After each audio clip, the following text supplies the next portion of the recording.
The Heart Killers. I mean, le drama genre vient juste de se terminer, c'est genre très très frais. Je suis déjà en mode rendez-moi mes enfants, mes fils. Je leur ai donné la vie, comment ça vous me reprenez la garde en fait. C'est ça se fait pas, ça se fait pas. C'est un drama taille de 12 épisodes. Donc on est sur 12 semaines en PLS quoi, littéralement. C'est du bordel. Et c'est un drama constitué en fait de des deux official couples de la JMM, First Kaotong et Jundunk. De quoi ça s'agit? Bon, ça commence pépouze. C'est Kant qui sort boire un coup avec son bro, Style, au bowling. Il flash direct sur un nouvel arrivant en ville, Bison. Je fais une aparté sur ça parce que il le faut, mais quand le résumé, le synopsis et tout est sorti sur internet et que, et que j'ai vu le gars s'appeler Bison, littéralement ça s'écrit bison, tu vois, et j'étais en mode trop hâte de savoir comment le prénom est prononcé parce que s'il le prononce bison, moi je démissionne en fait. Je vais être mort de rire à chaque fois qu'il y a quelqu'un qui va l'appeler. Bon, résultat des courses, ça a juste été Bison, ce qui sonne très bien, donc on s'en sort cool. Bon, anyway, c'est quand ils draguent Bison, ils se plaisent, ils finissent la nuit ensemble à jouer au Scrabble pour adultes. Je vous fais pas un dessin. Le bémol, c'est que Bison et son frère Fadel, qui sont arrivés en ville très récemment, sont en fait des tueurs à gages. Manque de peau. Kant, il est tatoueur, mais il est aussi part-time snitch. Parce que il doit travailler comme un dick pour un flic qui lui fait du chantage en mode j'ai toujours ton casier judiciaire d'ancien voleur de bagnole, tu bosses pour moi ou t'es dans la sauce. Donc le mec, il est en mode cool, je suis un ancien Dominique Toretto, Fast and Furious, je vole des bagnoles. Enfin, j'ai volé des bagnoles et maintenant je suis dans la sauce, quoi. Du coup, Kant, il a pas trop le choix. Donc il accepte parce qu'il doit subvenir aux besoins de son petit frère qui est au lycée parce que les deux sont orphelins, ils ont perdu leurs parents très jeunes et tout, et c'est lui qui s'occupe de son frère. Double manque de peau, c'est évidemment sur Bison et sur Fadel qui doit récolter des infos parce que c'est le flic veut les coincer en fait. Donc mon ref Kant doit jouer la sérénade à Bison tout en sachant qu'il a déjà plus ou moins un micro-crush sur lui et que le gars, Bison, est un tueur qui peut le refroidir en deux. Donc il y a quand même une bonne ambiance, mais ça manque un peu de piquant, non? Il faut compliquer un peu la tâche, sinon c'est pas drôle, sinon c'est pas fun. Alors, Fadel, le frère de Bison, devient alors le pire coq-bloc de la Terre, et il fait que se mettre entre Bison et Kant, en mode, ça dégage, le ref, il arrive dans ta vie d'un coup, dès qu'on arrive en ville, c'est suspicieux, c'est bizarre. Du coup, il met Bison en garde contre Kant, et il est en mode, c'est chelou, il te promet monts et merveilles, il te fait visiter le quartier, enfin, genre, faut doser quand même. Sauf que Bison, bon, il est pas con, quand même. Mais il est très romantique sur les bords, et du coup, il ignore complètement les warnings de son frère, et il est en mode, frérot, quand on va établir un plan pour que Fadel, il nous lâche les basques, il faut que quelqu'un lui détourne son attention et qu'il date quelqu'un, en fait. Comme ça, il sera plus dans nos histoires. Quand embauche alors son pote garagiste Style, celui dont on a parlé au début avec qui il était au bowling et qu'il a largué comme une grosse merde pour aller draguer Bison, évidemment. Il embauche son pote Style pour séduire Fadel. Mais mon ref Style, il a accepté ça contre une bagnole. C'est genre, ouais, tu sais, le gars que j'essaye de draguer, bon, son frère, il nous coque-bloque. Est-ce que tu peux le sortir de nos veuches en le draguant toi? Et si t'arrives à sortir avec lui, bah, je te donne ma voiture. Je suis genre, quoi? Et là, tu fais un gros facepalm, t'es en mode Girl, who does that? Qui accepte? Bon, pour sa défense, à ce moment-là, Style, le bro, il sait pas en fait qu'on la voit littéralement au casse-pipe pour date un tueur. Genre, il est insouciant de fou, genre, il est pas au courant de ça. Du coup, il envahit le quotidien de Fadel. C'est incroyable. Le contraste entre les deux personnages est dingue. Il y a Style qui est tout pété, il a honte de rien, il a aucun instinct de self-preservation. C'est un casse-cou mais bordélique. Et en face, t'as Fadel qui esquisse jamais un sourire, qui est un peu brut de décoffrage sur les bords et tout, tu vois. Mais c'est surtout parce qu'il mange ses émotions pour le petit déjeuner, pour les enfouir profond et cacher ses faiblesses, tu vois. Donc les deux opposés sont extrêmes. Et Fadel, Mon bro, il a une patience légendaire pour encaisser les bails de style. Le gars, il est omniprésent. Il le suit partout. Il s'incruste partout. Il est relou au possible. Respect total, Fadel. Genre, moi, je l'aurais jarté en mode bouge de là ou je te dégomme, en fait. Bref, on se doute que leurs idylles ne vont pas forcément bien se passer, en sachant que c'est quand même finalement des indiques qui sortent avec des tueurs sur ordre de la police, genre. Donc l'ambiance, ça se pose là. À un moment donné, c'est obligé que ça commence à sentir le faisant. Tu t'en doutes. D'un côté, t'as Kant et Style qui se languissent plus ou moins de foutre leurs gars respectifs en tôle parce qu'ils sont vraiment en train de tomber amoureux d'eux. Et de l'autre, les deux frères qui bossent sur un prochain coup, une prochaine cible. J'ai pas précisé, mais ils sont pas frères biologiques, c'est juste qu'ils ont grandi ensemble après que leurs parents respectifs aient été assassinés quand ils étaient gosses. Et en fait, ils ont été adoptés par une femme qui les a formés à être des tueurs et à tuer pour elle. Donc, super, déjà, merci maman. Eux, c'est juste des exécutants, ils décident pas des cibles, ils décident de rien. C'est genre, vous allez me tuer ce gars, vous allez tuer cette meuf. Eux, c'est ok, ils mettent le plan sur pied, ils récoltent des informations, ils butent les gens, et voilà, on passe à autre chose.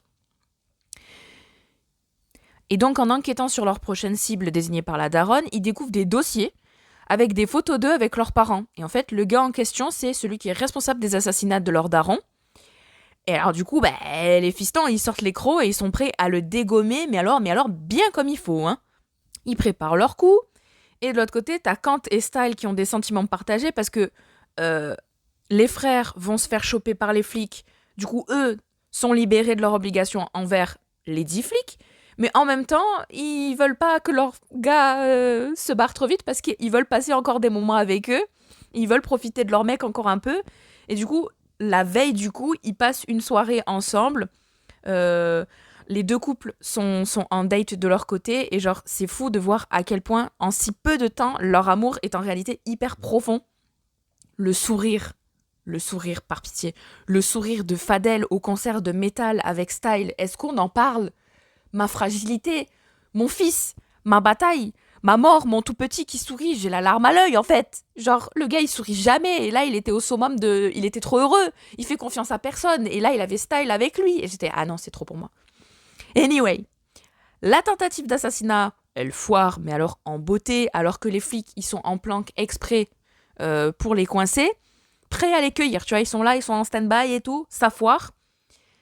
Les frères arrivent à s'enfuir, mais Fadel, qui a oublié d'être débile, et vraiment, heureusement, il a un cerveau dans cette histoire, il a oublié d'être débile, il fait confiance à personne, il remet Bison en garde, en mode, nos gars, ils ont débaroulé dans nos vies, un peu comme des fleurs, soudainement, on a les flics sur le dos, c'est quand même une grosse coïncidence.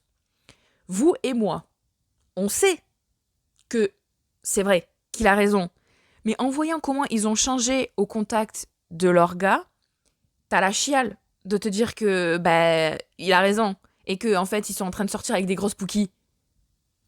Bon, j'ai déjà quand même assez spoilé tout le truc. Si ça vous intéresse, regardez-le. Si vous l'avez vu, pleurons ensemble. La fin de ce drama qui était genre vraiment trop bien. Là, je vais faire genre vraiment...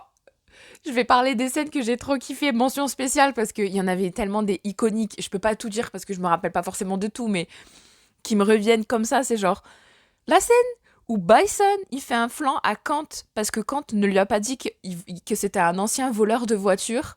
Genre, c'était avant que Bison, il crame que son gars, c'est une Pookie et tout, tu vois. Mais il est là en mode, et tu pensais pas que t'aurais dû me le dire, que tu voulais des voitures avant et tout. Genre, t'as des secrets pour moi. J'étais sister. I mean, girl. Déjà, on date depuis 2 minutes 30, donc oui, je vais pas te raconter ma vie, et puis genre si c'est un passé douloureux, j'ai pas à te dévoiler tout mon passé, en fait, y a pas. Et surtout, est-ce que t'es vraiment bien placé pour parler de ça ? Genre ton métier c'est littéralement de buter des gens, et tu l'as pas mis au courant non plus, tu vois. Ah, j'ai trouvé ça légendaire. J'étais, Bison, are you for real ? Autre anecdote, c'est genre quand, après que Bison et Fadel aient cramé, que leurs gars sont des indiques pour la police et qu'ils essaient de les... de les vendre aux flics, ils font une partie de paintball tous ensemble en mode haha, c'est trop un double date. Et Bison qui pointe un vrai putain de flingue sur Kant en mode il m'a trahi, je vais le buter. J'étais J'étais trop choquée. Genre si Fadel ne l'avait pas arrêté, bitch, il aurait shut down son gars, mais alors pépouze. On ne parle plus, on ne parla plus, évidemment, de cette bonne vieille truc qui te sonne dans la tête de Style H24 derrière le cul à Fadel au début quand il lui fait la sérénade et qu'il arrive tous les matins sur son court pour faire sa course à pied, là, et qu'il est en mode « Good morning, crap !» Good morning, crap.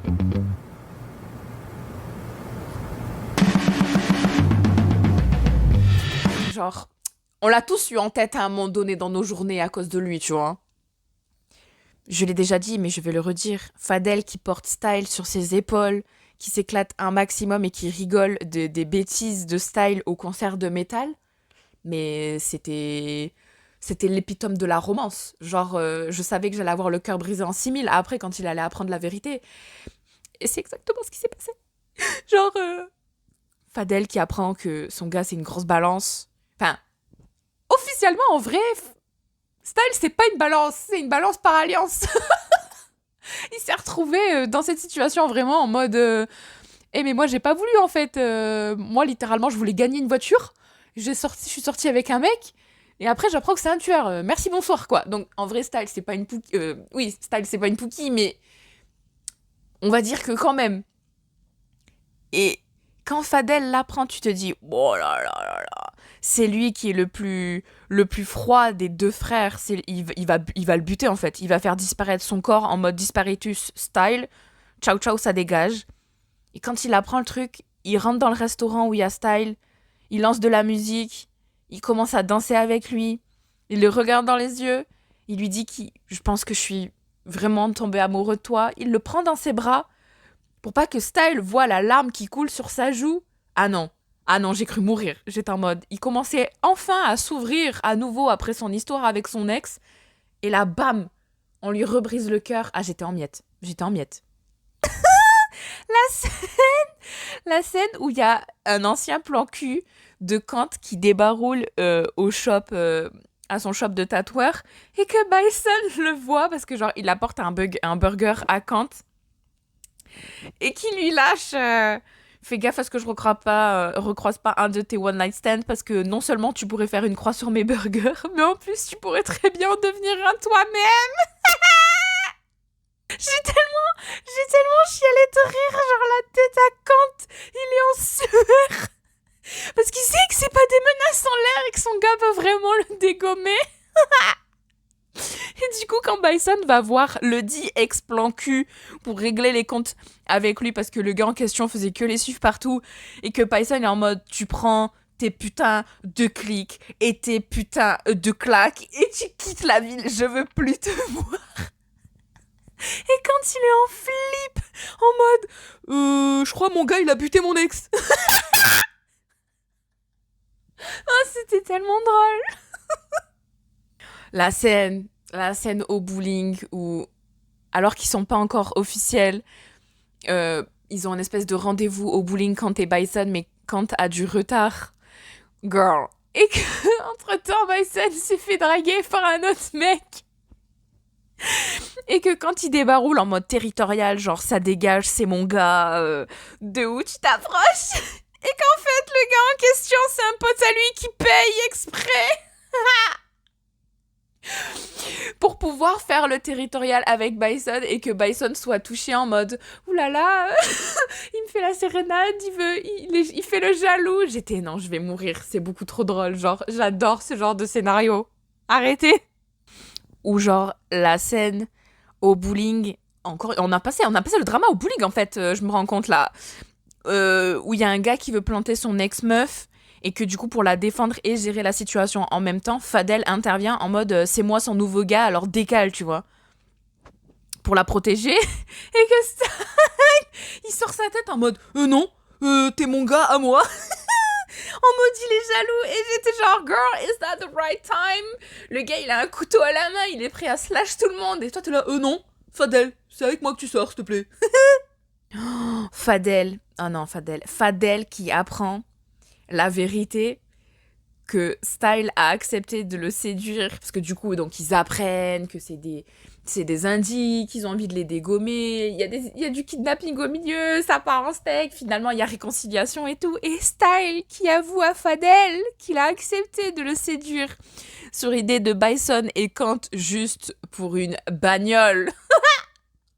Ah non, mais priceless, il est là en mode, Huh?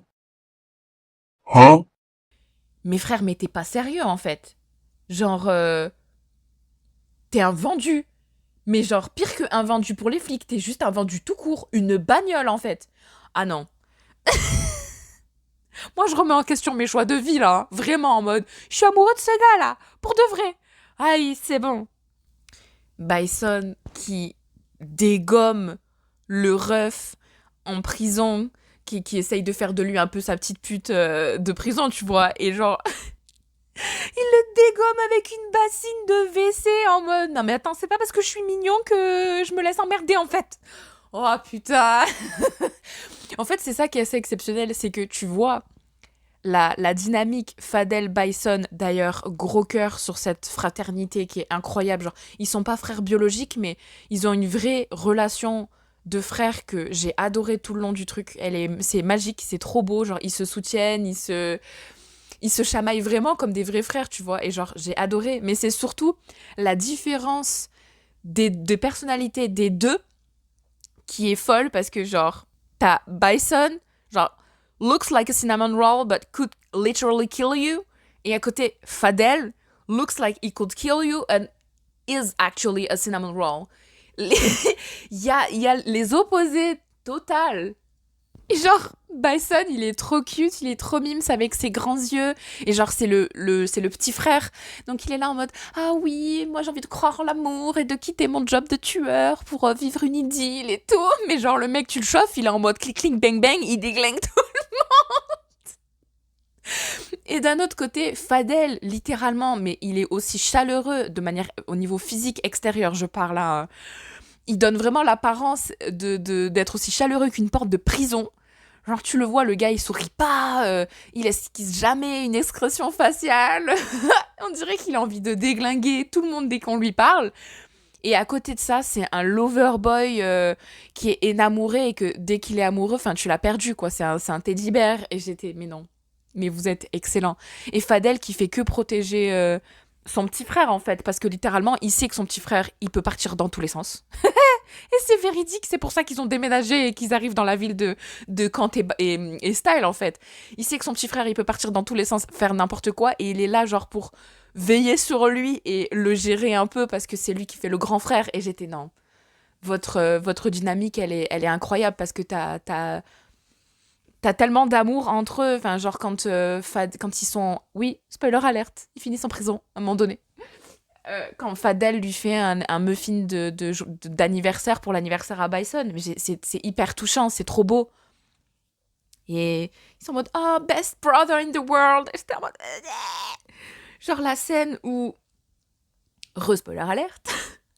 Où ils apprennent qu'en fait, c'est leur mère qui a tué leurs parents. La mère adoptive, bien évidemment. Et que c'est une trahison qui est encore plus grave que celle de leurs mecs qui sont des Pookies, tu vois. Et que Bison, il est en pleurs et qui supplie Fadel en mode Fadel, je t'en supplie, Fadel, s'il te plaît, on la tue, s'il te plaît, on la tue. Et genre, cette scène, elle est hyper forte parce que tu vois Fadel qui essaye de rester fort dans cette situation et qui prend son petit frère dans ses bras tandis que lui, il est en train d'être en sanglots, qui réclame vengeance, tu vois. Ah non, c'est... Leur relation, elle est trop belle. Et je suis en mode, merci. Merci Fadel, merci Bison de nous avoir donné ça, c'est magnifique. Je tiens à dire également, like, Drung Archin, I was not familiar with your game. Je l'avais vu dans Two Moons 2 à l'ancienne, genre ça date. Je l'ai vu dans Hidden Agenda, mais j'étais pas passionnée par ses personnages, etc. Donc rien contre lui, hein, bien évidemment, mais j'étais pas passionnée, tu vois. Genre les personnages sont en mode un peu flemme. Mais là, il a serve sa best performance so far. Genre, Fadel, c'était pour lui. Le personnage, il était écrit pour lui. Le angst à l'état pur. La Black Cat Energy, all the way, les émotions dans le regard, les larmes, ces sourires, ces larmes qui m'ont ruiné. Genre, it was personal. Fadel, mon fils, ma bataille, mon sang, ma chair, mon tout petit, mon ourson au cœur fragile. Genre, par pitié. Personne n'a le droit de faire du mal à mon Fadel, à mon fils. Ah, c'était mon bébou. Genre, vraiment, ça a été révélation. Et du coup, je suis tellement, contente de l'avoir vu dans ce rôle. Parce que j'étais en mode, ouais, ok, c'est genre un bon acteur. Mais pas sans plus, mais limite, tu vois. Genre, je l'ai pas vu dans un rôle où il a slay de fou. Parce que c'était des rôles assez bateaux. Là. Ah, Fadel. Fadel, mon bébé. Personne ne peut rien dire Fadel, ma puce. Du côté de First Cow Tongue, I mean, the face cards never decline. Et pour les avoir vus en vrai, de mes yeux vus, alors bon, un peu de loin, mais still, girl, the bitches are prettier dans la vraie vie. Genre, the glow is real. Aïe, aïe, aïe. Et je voulais point out un truc qui m'a direct mis en PLS dans la dynamique des personnages de First et Cow dans ce drama. Genre, d'une manière ou d'une autre, dans les dramas précédents, il y a toujours une espèce de petite ascendance de l'un sur l'autre dans la relation. Et d'habitude, c'est le personnage de Cow qui domine, et je mets des grosses guillemets, hein, évidemment, qui domine la relation. Bon, sans être tortionnaire, on n'en est pas là, mais tu sens qu'il y a une petite ascendance, tu vois, genre c'est son personnage qui est entreprenant, séducteur, qui chamboule le monde et la vie de l'autre. Genre, personne pourra me contredire sur le fait que Ayan, il a changé la trajectoire de vie de Hack dans The Eclipse. Personne. Personne pourra me dire que Ray, il a pas fait vivre un roller coaster d'émotions de zinzin à Sand dans Only Friends. Genre, leurs persos partagent d'ailleurs toujours le même âge, en fait. Lycéens dans The Eclipse, et c'est des étudiants dans Only Friends. L'exception à ces règles serait... éventuellement, ce serait dans Moonlight Chicken. Mais Alan et Gaipa, ils apparaissent tellement peu... Bon, sans compter le caméo dans Ocean's Love, mais bon, bref. Ils apparaissent tellement peu qu'on peut pas vraiment approfondir la dynamique de leur relation. Mais dans The Hurt Killers, c'est le perso de First qui va au charbon pour score son gars. Genre, c'est Kant qui prend les devants, qui va le draguer, qui lui fait la cour, qui l'amène en date, lui faire le tour de la ville. Et surtout, information clé, c'est lui qui est le plus vieux des deux. Et là, c'était ma mort. Genre, talented, brilliant, incredible, amazing, show-stopping, spectacular, never the same, totally unique, completely not ever been done before. Genre, comment ça? Le personnage de First qui est plus vieux que le personnage de Cow. Ma mort, en fait. Quand à 27 ans, Ben Bison en a 23, c'est pas un age gap incroyable. Mais ça, quand même... malgré tout, ça a mis en place une espèce de dynamique un peu spéciale entre eux qu'on n'avait jamais vraiment vu avant. Un respect des aînés, etc. Bon, toi-même, tu sais. Mais surtout, ça donne l'opportunité à Kant de driver un peu leur relation. Bon, du moins, au début. Et ça n'a pas de prix. First, qui gère un peu le bail avec Cow, ah non. Genre, d'habitude, c'est lui qui se fait gérer. Et genre, je vis pour les inversements de dynamique habituels comme ça, genre c'était génial. Et les deux ont assuré au possible, j'ai kiffé. Autre truc anecdotique, mais j'ai beaucoup ri durant la sortie des épisodes parce que je voyais la TL faire des comparaisons avec les anciens personnages de First Cow et les anciennes dynamiques des personnages, etc. Et se dire, et si Bison et Ray se rencontraient, ça donnerait quoi? Et genre c'est trop drôle. Ou alors, et si Kant et Ray se rencontraient, ça donnerait quoi? Et là, j'étais en mode, ah oui. Oui. Ça, c'est oui. Ça, je veux voir ça. Je veux voir un univers où Kant et Ray se rencontrent parce que ce serait un bordel. Genre, un mess de fou. Et genre, j'aimerais trop. Tout ça pour dire, The Hurt Killers, c'était trop bien. C'était génial. Il y avait de l'action, il y avait du romantique. D'ailleurs, ils nous ont vendu un peu le drama où ça allait... on va dire les termes, où ça allait baiser H24 en mode très sexy, très machin, très truc. Au final, pas du tout. Et moi, je m'en plains pas, hein, parce que j'étais en mode flemme si ça fait que ça se l'a donné. Un peu flemme. Et en vrai, non. Genre, ok, on les a vus un peu par-ci, par-là. Bon, ok. Mais c'était pas, genre... I've seen worse. Donc vraiment, j'étais soulagée de ce côté-là. Mais genre, des très belles interprétations. Enfin, pour la plupart d'entre eux. Je vais pas m'étaler sur le jeu d'acteur de Dunk, parce que... I mean... Va faire des classes d'acting par pitié. Mais anyway. Genre, une interprétation folle. Le scénario, il était bien. Alors, est-ce que c'était game-changing? Est-ce que c'était life-saving? Non. Mais c'était quand même trop bien. La musique était bien. Les décors étaient beaux. Yes, quoi. Genre, vraiment, merci d'avoir donné ces personnages... à donner vie à ces personnages, parce que le drama était super. Le drama était vraiment super et ils vont me manquer. Ces personnages hauts en couleur vont vraiment, vraiment me manquer. Genre, rendez-moi mes fils. Pour de vrai.